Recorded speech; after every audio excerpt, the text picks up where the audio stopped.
ട്രാക്ടറുകൾ ഉപയോഗിച്ച് വലിക്കാനോ അല്ലെങ്കിൽ തള്ളി മാറ്റാനോ ശ്രമിച്ചാൽ ഒരു ഇഞ്ച് പോലും നീങ്ങാതിരിക്കാനാണ് ഈ 6 അടി ഉയരമുള്ള കോൺക്രീറ്റ് ബാരിക്കേഡുകൾ കോൺക്രീറ്റ് ഇട്ടുകൊണ്ട് ഉറപ്പിച്ചിട്ടുള്ളത്. ഇത് ഒരു ലെയർ അല്ല, 1, 2, 3 തുടങ്ങി ഒരു 6 or 7 ലെയറായി ഇത്തരത്തിൽ ബാരിക്കേഡുകൾ കോൺക്രീറ്റ് ബാരിക്കേഡുകൾ നിരത്തുകയും അത് സിമെന്റ് ഇട്ടിട്ട് അല്ലെങ്കിൽ കോൺക്രീറ്റ് ഇട്ടിട്ട് അത് ഉറപ്പിക്കുകയും ചെയ്തിട്ടുണ്ട് ഇത്തവണ. അതുകൊണ്ട് തന്നെ ട്രാക്ടറുകളുമായ ഒരു ബലപരീക്ഷണത്തിന് തയ്യാറായിക്കൊണ്ട് തന്നെയാണ് പോലീസ് നിൽക്കുന്നത്.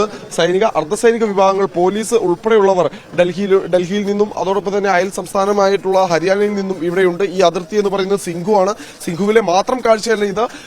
തിക്രിയിലേക്ക് പോയാലും ഇല്ലെങ്കിൽ ഗാസിപൂരിലേക്ക് പോയാലും എല്ലാം ഇത് തന്നെയാണ് സാഹചര്യം. ഡൽഹിയോട് ചേരുന്ന അതിർത്തി മാത്രമല്ല, ഹരിയാനയും പഞ്ചാബും തമ്മിൽ അതിർത്തി പങ്കിടുന്നിടത്തും സമാനമായ സാഹചര്യം തന്നെയാണുള്ളത്.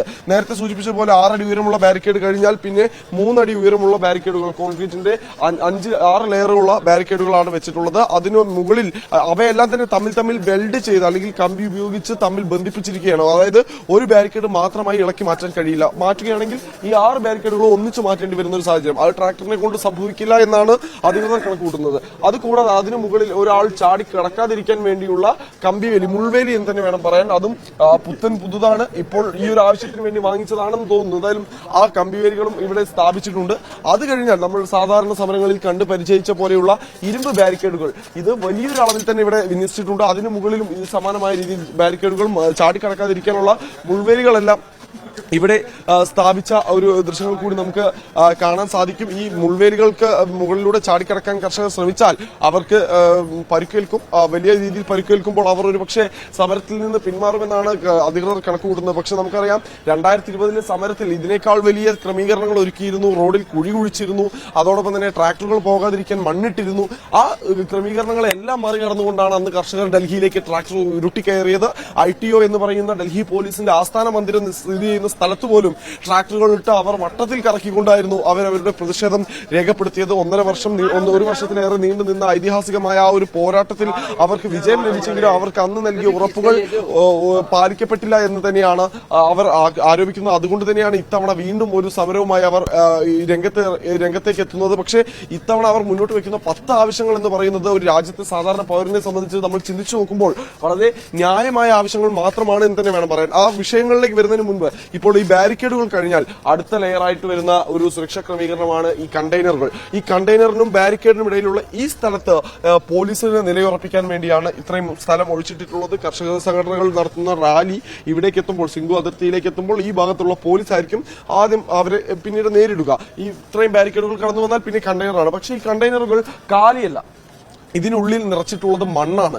നേരത്തെ നമ്മൾ കഴിഞ്ഞ വർഷത്തെ സമയം നോക്കുമ്പോൾ ആ സമയത്ത് കേവലം ഇത്തരത്തിലുള്ള കണ്ടെയ്നറുകളാണ് വെച്ചിരുന്നതെങ്കിൽ അത് ട്രാക്ടർ ഉപയോഗിച്ച് ഇടിച്ചു പൊളിച്ചും തള്ളി നീക്കിയുമായിരുന്നു അന്ന് കർഷകർ മുന്നോട്ട് നീങ്ങുന്നത്. പക്ഷേ ഇത്തവണ അത്തരമൊരു സാഹചര്യം ഉണ്ടാകാതിരിക്കാൻ മണ്ണ് കൊണ്ടുവന്നിട്ടിട്ടുണ്ട്. ഈ മണ്ണ് ഇതിനുള്ളിൽ നിറച്ചിട്ടുണ്ട്. ഒപ്പം തന്നെ ഈ കാണുന്ന കമ്പി കഷ്ണങ്ങൾ അല്ലെങ്കിൽ ഈ ഒരു കാണുന്ന ഇത്തരം വസ്തുക്കൾ ഈ റോഡിൽ കണ്ടെയ്നറുകൾക്ക് പിന്നിൽ റോഡിൽ അടിച്ചിറക്കി കണ്ടെയ്നറുകൾ പിന്നിലേക്ക് നീങ്ങുന്നത് തടയാനുള്ള ക്രമീകരണങ്ങൾ കൂടി നമുക്ക് ഇവിടെ കാണാൻ സാധിക്കും. ഇത്രയും കഴിഞ്ഞാൽ പിന്നെയുള്ളത് വാഹനങ്ങൾ ഉപയോഗിച്ചുകൊണ്ടുള്ള ഒരു തടയലാണ്. അതായത് വലിയ വലിയ ലോറികൾ അതോടൊപ്പം തന്നെ ക്രെയിൻ എന്നിവയെല്ലാം തന്നെ റോഡിന് കുറുകെ കൊണ്ടിട്ട് അത് തടയാനുള്ള ക്രമീകരണങ്ങളാണ് ഇപ്പോൾ തൽക്കാലം ഒരുക്കിയിട്ടുള്ളതെന്ന് പറയാം. ഇത് സമാനമായ രീതിയിൽ ഡൽഹിയുടെ എല്ലാ അതിർത്തികളിലും എല്ലാ റോഡുകളിലും ഇതേ ക്രമീകരണങ്ങൾ പൊതുഖജനാവിൽ നിന്ന് കോടികൾ മുടക്കി സർക്കാർ ഏർപ്പെടുത്തിയിട്ടുണ്ട്. പ്രത്യേകിച്ച് കർഷകർ നേരത്തെ പറഞ്ഞതുപോലെ മുന്നോട്ട് വെച്ച ആവശ്യങ്ങൾ എന്ന് പറയുന്നത് കർഷകർ ഉൽപ്പാദിപ്പിക്കുന്ന വിളകൾക്ക് ഇൻഷുറൻസ് നൽകുക, അവരുടെ കടങ്ങൾ എഴുതിത്തള്ളുക, കൃഷി ആവശ്യത്തിനെടുത്തിട്ടുള്ള കടങ്ങൾ എഴുതിത്തള്ളുക. പക്ഷെ ഇതൊന്നും അംഗീകരിക്കാൻ കഴിയില്ല എന്ന് ഇന്നലെ കർഷകരോട് ചർച്ചയിൽ മറുപടി നൽകിയത് കേന്ദ്ര സർക്കാരിനെ പ്രതിനിധീകരിച്ച് ആ ചർച്ചയിൽ പങ്കെടുത്ത കേന്ദ്ര മന്ത്രിമാർ തന്നെയാണ്.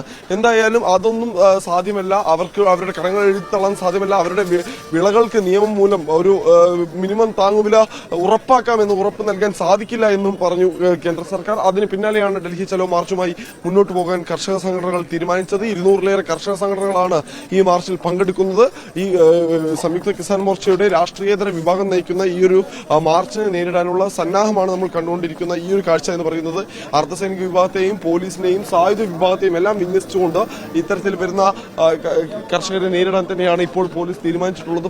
പൊതുജനത്തിന്റെ ജീവിതത്തെ, സ്വാഭാവിക ജീവിതത്തെ പോലും ബാധിക്കുന്ന നിലയിലേക്ക് ഇത്തരത്തിൽ ക്രമീകരണങ്ങൾ ഒരുക്കിക്കൊണ്ട് തന്നെയാണ് ഡൽഹിയിൽ ഇപ്പോൾ നടക്കാൻ പോകുന്ന ട്രാക്ടർ മാർച്ച്, ഡൽഹിയിലേക്ക് നടക്കാൻ പോകുന്ന ട്രാക്ടർ മാർച്ച് തടയാനുള്ള ക്രമീകരണങ്ങൾ പോലീസ് നടത്തിയിട്ടുള്ളത്. നമുക്കറിയാം, കഴിഞ്ഞ തവണ 2020 ഈ ഒരു ട്രാക്ടർ മാർച്ച് നടത്തിയപ്പോൾ അന്ന് പോലീസിന് തടയാൻ സാധിക്കാതെ പോയി. പക്ഷേ ഇത്തവണ അത്തരം ഒരു പിഴവുണ്ടാകാതിരിക്കാൻ തന്നെയാണ് എല്ലാ പഴുതുകളും അടച്ച്, എല്ലാ വഴികളും അടച്ച്, ഒരു വാഹനം പോലും അകത്തേക്ക് കയറാത്ത രീതിയിൽ ഈ സേനാവിന്യാസം നടത്തിയിരിക്കുന്നത്, ഈ ക്രമീകരണങ്ങൾ ഒരുക്കിയിട്ടുള്ളത്. റോഡുകളിലേക്ക് അല്ലെങ്കിൽ ഡൽഹിക്കകത്തേക്ക് കയറാൻ ശ്രമിക്കുന്ന ട്രാക്ടറുകളുടെ ടയറുകൾ പഞ്ചറാക്കാനുള്ള ഉപകരണങ്ങൾ വരെ ഇതിനോടകം തന്നെ ഇപ്പോൾ അതിർത്തികളിൽ എത്തിയിട്ടുണ്ട്. പലയിടത്തും റോഡ് കുഴിച്ച് ആണികൾ സ്ഥാപിച്ച ഒരു സാഹചര്യമുണ്ട്. എന്തായാലും ഇങ്ങനെയൊക്കെയാണ് സാഹചര്യമെങ്കിലും പഞ്ചാബിൽ നിന്ന് ഇതിനോടകം തന്നെ റാലി പുറപ്പെട്ടു കഴിഞ്ഞു, അല്ലെങ്കിൽ മാർച്ച് പുറപ്പെട്ടു കഴിഞ്ഞു. അവരെപ്പോൾ ഡൽഹിയിലെത്തുന്നു അപ്പോൾ മുതൽ വലിയൊരു സംഘർഷാവസ്ഥയിലേക്കായിരിക്കും ഡൽഹിയുടെ അതിർത്തികൾ മാറുക. വലിയ രീതിയിലുള്ള ഗതാഗത കുരുക്ക് നഗരത്തിൽ അനുഭവപ്പെടുന്നുണ്ട്. അത് കൂടുതൽ രൂക്ഷമാകും. 144 വകുപ്പ് പ്രകാരം നിരോധനാജ്ഞ പ്രഖ്യാപിച്ചിരിക്കുകയാണ് ഡൽഹിയുടെ അതിർത്തിയിലും ഡൽഹിക്കകത്തും. പലയിടത്തും ഹരിയാനയിൽ ജനജീവിതം പോലും ഈ ഗതാഗത കുരുക്ക് മൂലവും അല്ലെങ്കിൽ ഗതാഗത നിയന്ത്രണം മൂലവും ബാധിക്കപ്പെട്ടിട്ടുണ്ട്. ഹരിയാനയിലെ 15 ജില്ലകളിൽ നിരോധനാജ്ഞ നിലനിൽക്കുകയാണ്. ഇവിടെ മൊബൈൽ ഇന്റർനെറ്റ് സേവനങ്ങൾ റദ്ദാക്കപ്പെട്ടിരിക്കുന്നു.